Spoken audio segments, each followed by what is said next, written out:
Assalamualaikum warahmatullahi wabarakatuh. Perkenalkan, nama saya Mutiara Insani dengan NIM 2042272.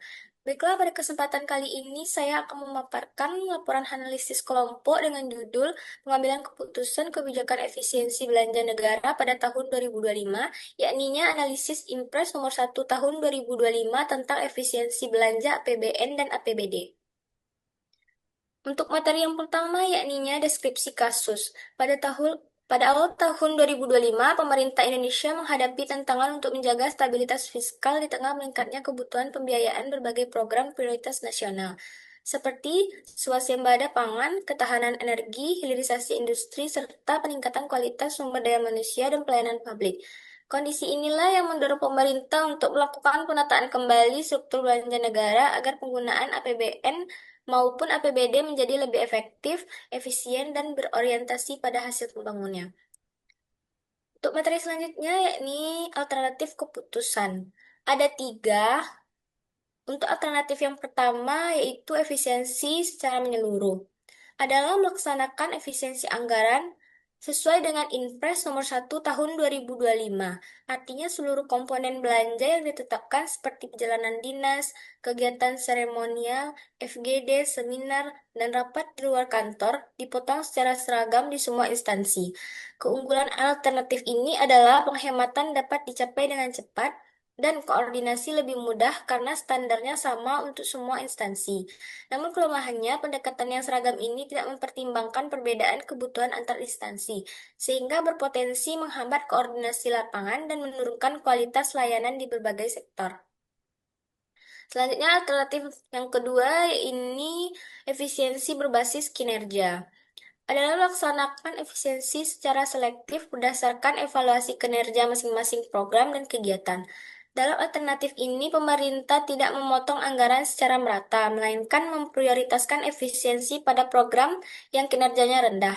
Sementara program yang terbukti terdampak besar bagi masyarakat tetap mendapat dukungan anggaran optimal. Keunggulannya adalah kualitas layanan publik lebih terjaga dan keputusan lebih objektif karena berbasis data kinerja melalui sistem SAKIP yang sudah dimiliki sebagian besar instansi pemerintah. Selanjutnya untuk alternatif yang terakhir yakni transformasi digital adalah menjadikan efisiensi anggaran sebagai bagian dari transformasi digital dan reformasi tata kelola birokrasi.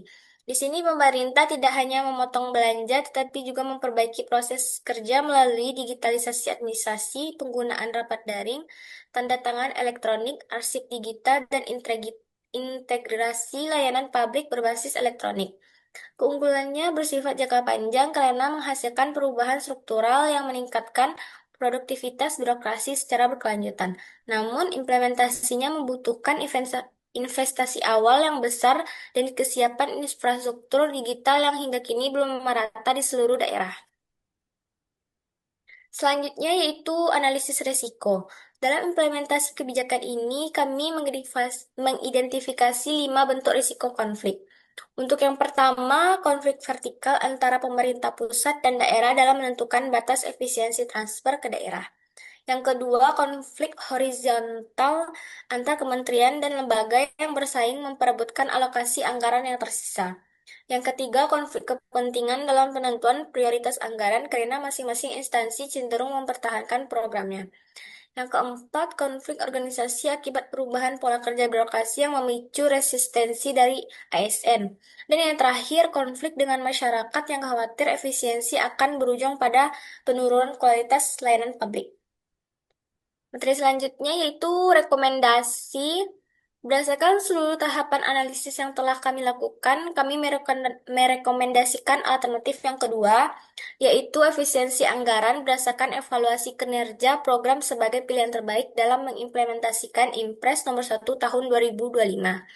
Alternatif ini dipilih karena mampu menyeimbangkan pencapaian target efisiensi fiskal dengan keberlanjutan pelayanan publik, memiliki risiko implementasi yang lebih rendah, serta mendorong penerapan Edison Informed Policy Making, yakni pengambilan keputusan anggaran yang berbasis data dan capaian kinerja nyata, bukan sekadar hanya pemotongan administratif.